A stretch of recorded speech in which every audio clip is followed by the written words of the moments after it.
In this particular section, we're going to understand how to determine the argument of any given complex number. So there are 4 different ways depending upon the complex number. So let us begin with the first one. So we have the first quadrant, meaning given a complex number z is equals to x plus I times y. Here x is greater than 0 and y is greater than 0.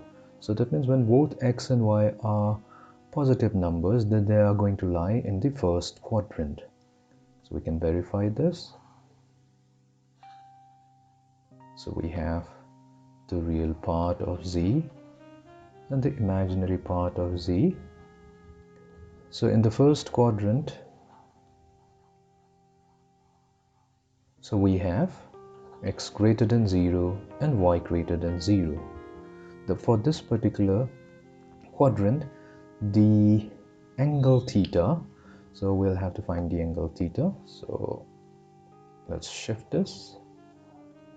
So let's say we have a point x and y,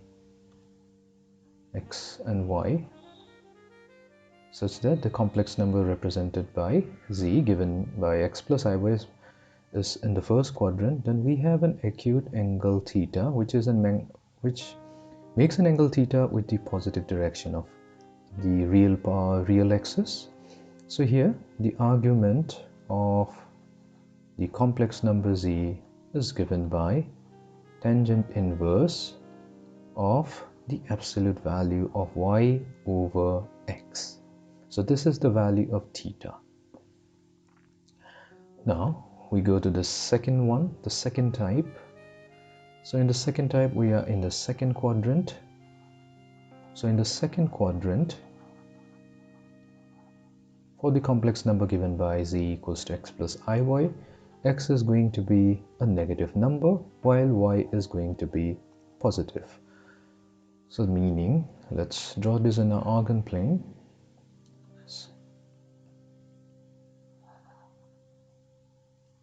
So we have a complex number negative x plus iy.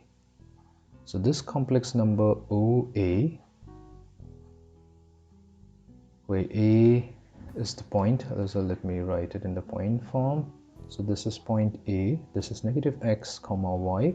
So we have the complex number given by z is equals to negative x plus I times y. So it's lying in the second quadrant. So we have the complex number lying in the second quadrant. Now, how to determine its argument? We know that argument is always an angle theta measured in the positive direction of the x-axis or the real part of the z-axis. So when we are given this complex number minus x plus I times y, what we do is we form a right angle triangle and we determine the acute angle alpha. So here the acute angle alpha, tan alpha is going to be equals to we have positive y and negative x. So we have the absolute value of y over negative alpha, negative x. So that is simply y over x. From here we can find the value of alpha, which is going to be tangent inverse of y over x. However, we need the value of theta.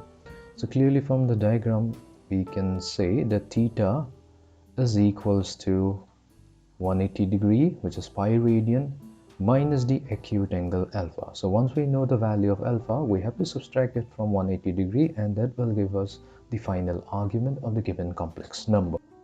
Before going to the next part, so let us do a quick numerical. So let's say we have z given by 1 plus I, and we have to find the argument of z, argument of the complex number z, which is going to be equals to tangent inverse of the imaginary part of z, which is 1, divided by the real part of z, which is 1.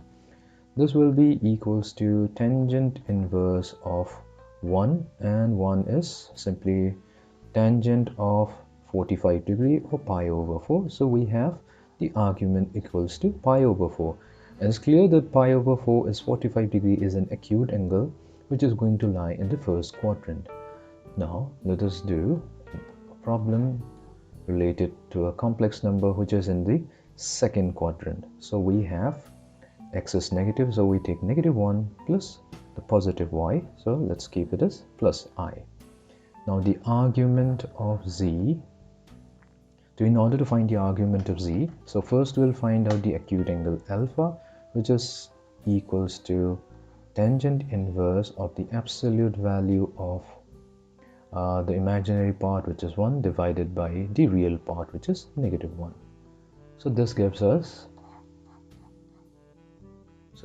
us alpha is equals to tangent inverse of the absolute value of 1, which is equals to the tangent inverse of 10 pi by 4. So that gives us pi is equals to pi by 4, which is an acute angle. And in order to find out the argument of z, so we have to subtract alpha from pi. So we subtract pi by 4 from pi, and that gives us 3 pi by 4, and 3 pi by 4 is how much? 45 times 3, that's 135 degree. So we know that 135 degree is lesser than 180 degree and greater than 90 degree. So this is in the second quadrant.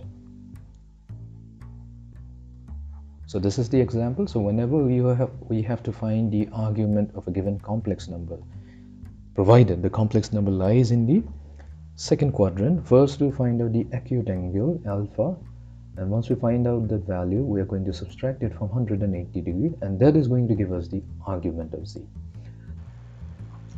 So now we will try to find out the argument of a complex number z equals to x plus iy, such that our complex number is lying in the third quadrant. So that means the value of x is going to be a negative number, so is the value of y, which is also going to be a negative number. So let's consider the example that z is equals to -1 minus I times 1. So we're going to plot this complex number in our argan plane. So we have the imaginary axis and we have the real axis. So we have imaginary part of z and we have the real part of z. So since we have x as -1, so this is going to be x equals to -1. So let's call this point as A. We have the origin as O. Then from A we go 1 unit below downwards. So we'll end up here. Let's call this point B, and this point corresponds to a y value of -1. Let's call it C. Now we are going to join the point B by drawing a straight line from the origin. So this line represents the complex number -1, -I. Now we're going to do is we're going to drop a perpendicular line from the point B to the real axis, which meets at point O, and we have here alpha, this acute angle alpha. So the value of this acute angle will be tangent of alpha is equals to the perpendicular, which is AB, over the base, which is AO. Now we know that the value of AB, we have to take the absolute value. Now the value of AB is OC, so this is equivalent to OC divided by AO, or we can simply say OA, since it is measured from the origin. So that gives us tangent of alpha is equals to the absolute value of OC, which is -1, divided by -1. So we get +1. So alpha value will be tangent inverse of 1, which is going to be equals to pi by 4. So now we have the acute angle alpha, which value is pi over 4 or 45 degree. But we have to find out the argument of z. So the argument of z, we need to determine the argument of our complex number z, which is actually theta. Now in order to determine the value of theta, so there are two ways. So we're going to use only one of the way where we are going to measure the angle theta. It's the angle made by the complex number OB with the real axis. Now we're going to do is we are going to consider that angle is measured in the clockwise fashion. So clockwise fashion means we have to find out negative theta here. So what we're going to do is we're going to take the full angle pi. So argument of z can be calculated as, so we're going to take the full angle pi and we are going to subtract alpha from it, and so that will give us the value of theta. But since we are going in the negative direction, that means in the clockwise fashion, so we have to multiply it by negative sign. So that gives us alpha minus pi. So this will be the argument of our complex number z. So let's try to find it out. So we have alpha equals to pi over 4 minus pi. So this value will be negative 3 pi over 4. So this is the argument of our complex number z. Let us go to the fourth quadrant. So we are now in the fourth quadrant. So let's say we have a complex number z given by x plus iy.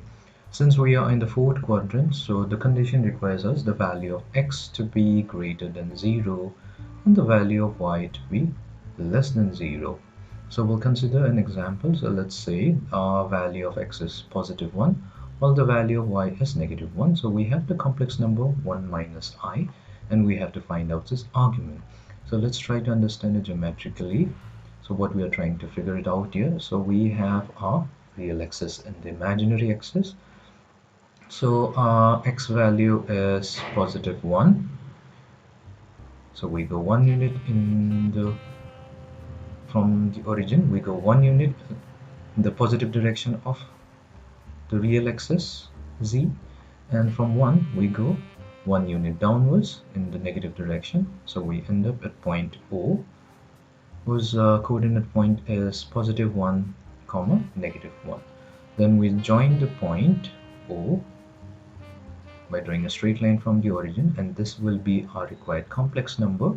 So what we have to do now is we are going to drop a vertical perpendicular line starting from point O and terminating at point, let's call it B. So what we have to do is we have to find out this acute angle alpha first.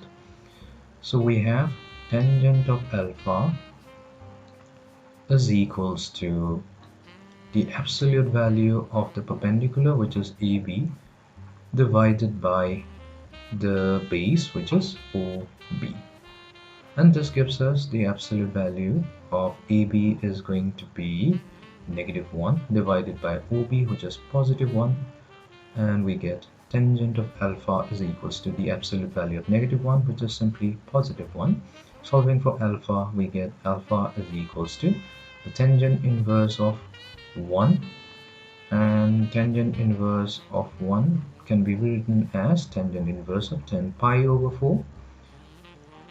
So which gives us alpha equals to pi over 4. Now that we have alpha, we have to find out the argument. So what we're going to do is we're going to measure the theta angle in the clockwise fashion. So this angle is theta, but since we are going in the clockwise fashion, so we have to consider as negative theta. So therefore the argument of our complex number z equals to theta, which is equals to alpha. But we have to be careful here since we are measuring theta in the clockwise fashion, so we have to multiply it by a negative sign. So we have negative alpha, which is equals to negative theta. So this is how we can find out the value of our argument. So we have alpha is equals to pi by 4, so our argument will be negative pi over 4.